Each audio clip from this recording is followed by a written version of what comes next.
Oh my God. Hello. Welcome. Look, I know it's the beginning of July. We're already in the month of July. We knew that we're going to get jam-packed shows. Shows that I really was looking forward to do reviews on. Most commonly, like Miss Kobayashi Dragon Maid S, a show that everybody was talking about and wanted to do reviews about it. I'm doing that. Another show that I was really looking forward to is Girlfriend, because I keep seeing it popping up. So Kobayashi Dragon Maid S and Girlfriend was going to be the show that I was going to talk about for the summer. But then this show got me off the edge of my bed. Notice I say seat, almost say seat. I legit did not see this coming. I didn't know it was going to happen. And I didn't even know they were going to show that stuff. That hit me. Oh, and by the way, I'm wearing my D4 DJ shirt. Peaky. Okay. From the Bushiro Global Online Store. Okay. Anyway, the first episode got off the edge of my bed. I literally was shocked at what I saw. And for this video, it's not just a review. It's more like a first impression. I mean, more like my reaction. So it's like my reaction and my review of the first episode, and I'm gonna get to it right now. It's called Peach Boy Riverside. Now, I haven't read the manga. I haven't read it. I don't know what's going on in the manga. So I don't know what I don't know. I'm not gonna read it. Because this first episode got me rolling. I didn't even see this coming. I'm like, holy shit. Okay, so I read the synopsis of it at first because I didn't really think it was going to be that interesting. I mean, to sum it up, you got this girl, this princess, who leave her village, living in a castle. She leaves her village looking for a friend of her with long black hair and a sword. Okay. And then you look at the storyline even more, you realize, okay, while she's going on a journey, she's gonna cross these Oni people. She's gonna cross these Oni creatures. And that's the life, that's the journey. So it's basically her going on a journey looking for a friend of hers. And along the way, she knows the dangers that's gonna happen and outside the world, so she's gonna face all these Onis. Okay, simple storyline. But the first episode, I did not see that coming. I didn't see that. I was blown out my fucking mind. Even the title was like Peach Boy Riverside. I mean, it says fantasy and shonen, so I'm like looking at this title, Peach Boy Riverside. I'm like, is this gonna be one of those like soft fantasy? You know, is it like that? But damn, I didn't see this coming. Like, I didn't, the elements that they put in this first episode, I gotta see it. So without further ado, here's my reaction and my review of Peach Boy Riverside episode 1. Let's do it. Okay, so the opening starts off with Sally, and Sally's about to be my best girl right now. Sally, as I know that takes time. I know that looking at a first girl impression, you'd be like, okay, she's best girl. And I ain't gonna lie to you, I don't do that. Like, I just wait. I wait for all the other girls to appear on the show. And then I'm like, you know what? That's my best girl right there. Like Sekirei. In Sekirei, there was Musubi. Musubi first appeared. And I'm like, there's some other attractive girls. I gotta wait.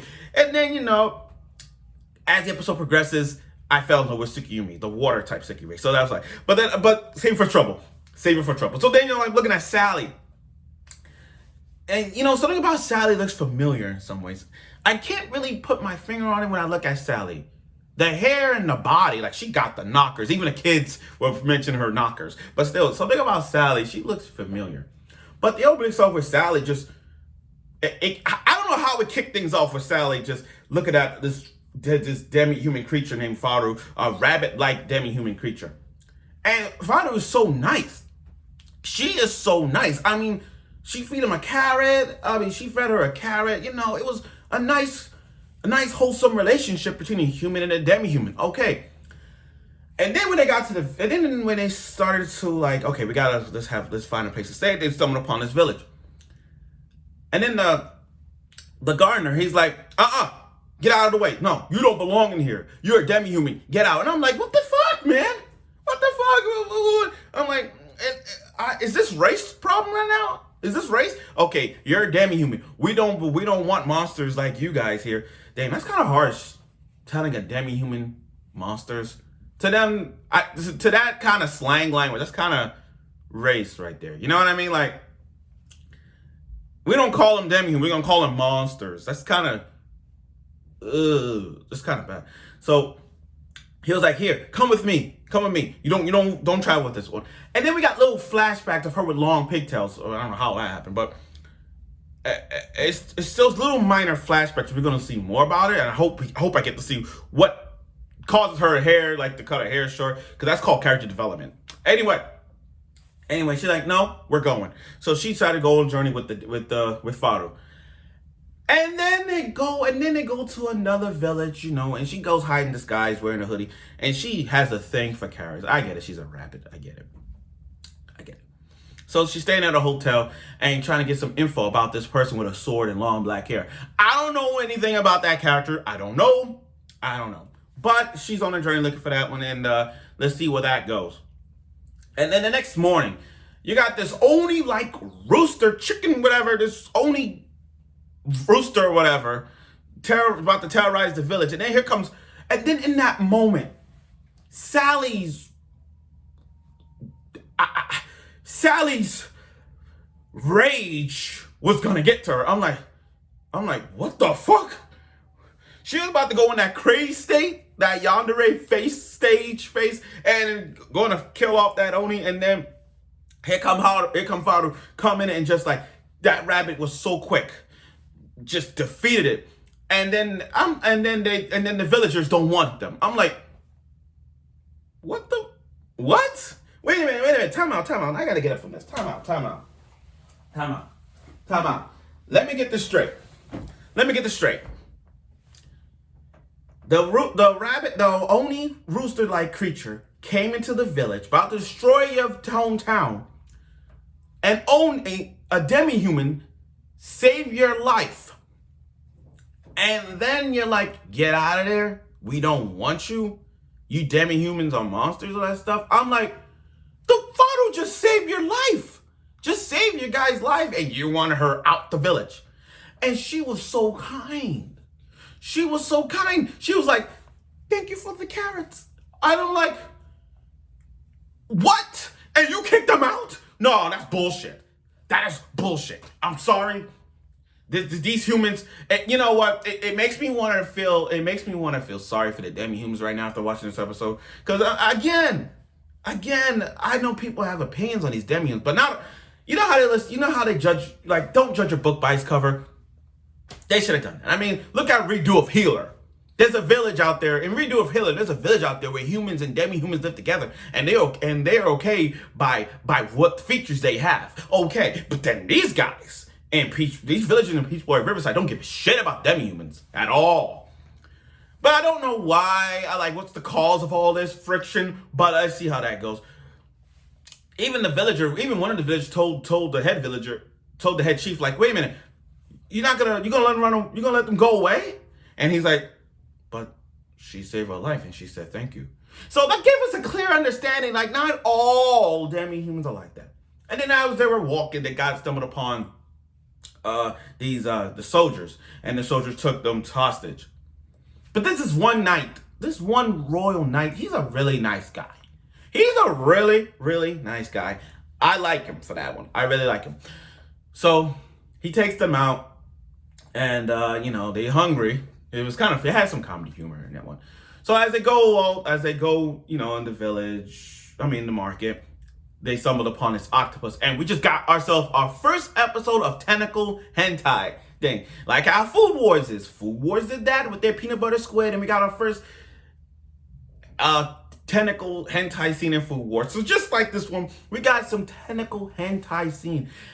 And I gotta see, I think they're gonna show more. They got some references in terms of etchiness. Not only with the tentacles thing they did, but the knockers. One of the kids like, oh, she got huge knockers. I'm like, oh my God. But Sally, what's funny about Sally, it's a really common name. So it's not, her name is different. So we're just gonna go by Sally. Simple name.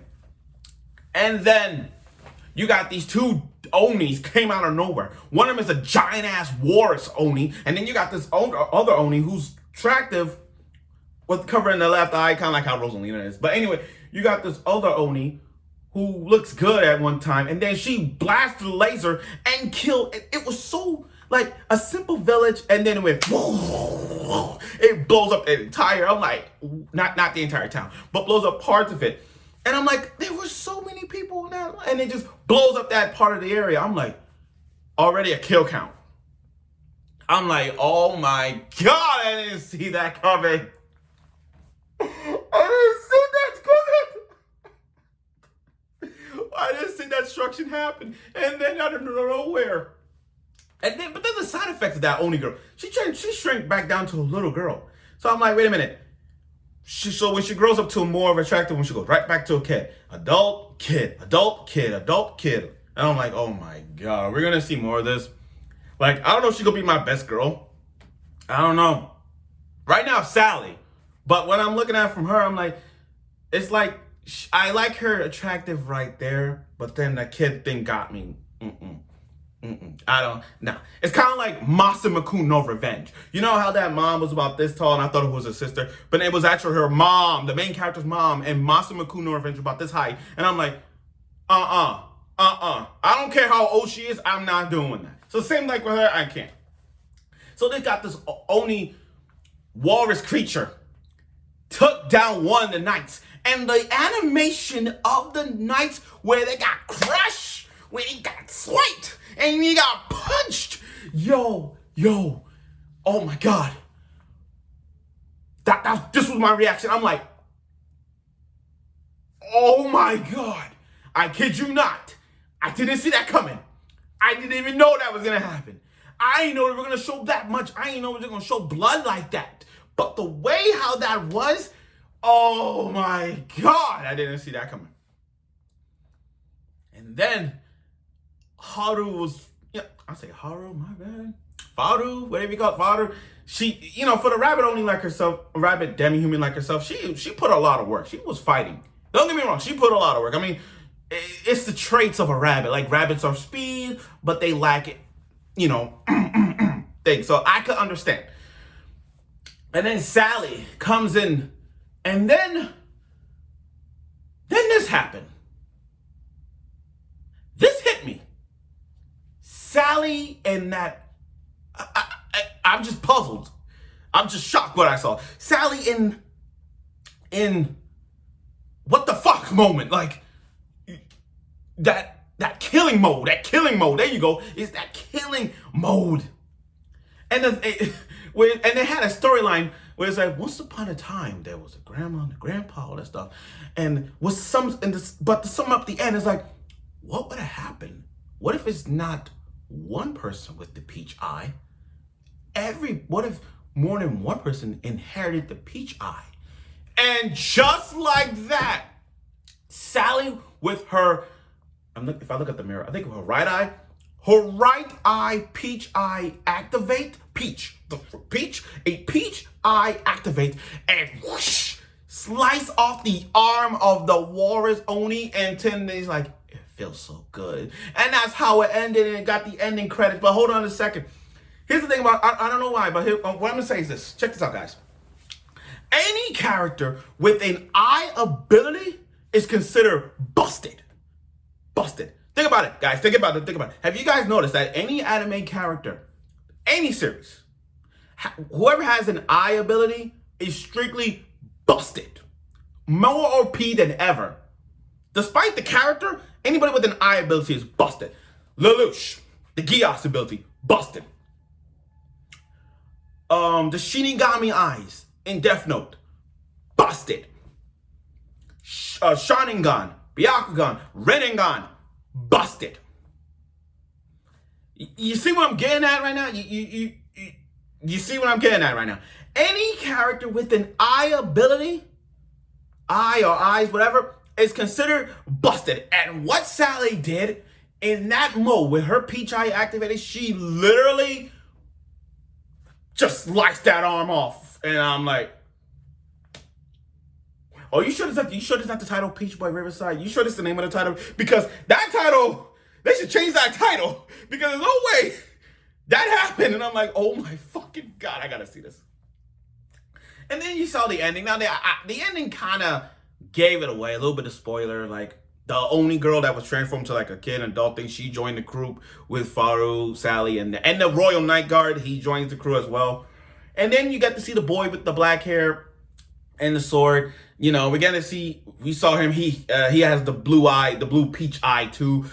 And the way how he used that sword is tremendous. And then you see the other group of people, you know, the nun, the witch, the mage. You know, we're gonna see more characters along the way. So I am looking forward to Peach Boy Riverside. I never thought I'd say this, but after watching the first episode, I really am stoked for episode 2. You guys have no idea. I think there's gonna be a lot of chain of events that's going on right now. But man, the first episode got me going. Now I understand where's the plot and all this. I don't know what the direction is gonna be because the storyline just fits itself. You know what I mean? Sally's looking for a boy with a sword with long black hair, a friend of hers. Okay, so but that's basically the storyline in a nutshell. But in the direction of where this series gonna hit, and the impact that this has, where it's just, oh my god. Okay, now I'm really looking for episode 2. I really do. Again, I think what we're gonna see from Peach Boy Riverside. What do I expect from Peach Boy Riverside up to this point right now? Up to this point, blood, more blood, some etchy moments probably because we got one with the tentacles and that, and some I would say fan service probably. Yeah, we're gonna have some fan service, but the action, the impact, and the fighting. Oh my god, I can't wait to see episode 2. I just want to know what Sally gonna do to that Wars Only. I'm just looking forward to it, and I'm sure some of y'all will. But damn. That first episode got me off the edge of my bed. Like, literally, like, what the fuck? So I'm looking forward to it. Again, I'm looking forward for episode 2 of Peach Boy Riverside, and I'm sure everybody will do the same as well. So thank you for watching my reaction and review of Peach Boy Riverside. Again, first episode really great. It was really shocked to see how this is, but I'm looking forward for next week's episode, and I hope you will.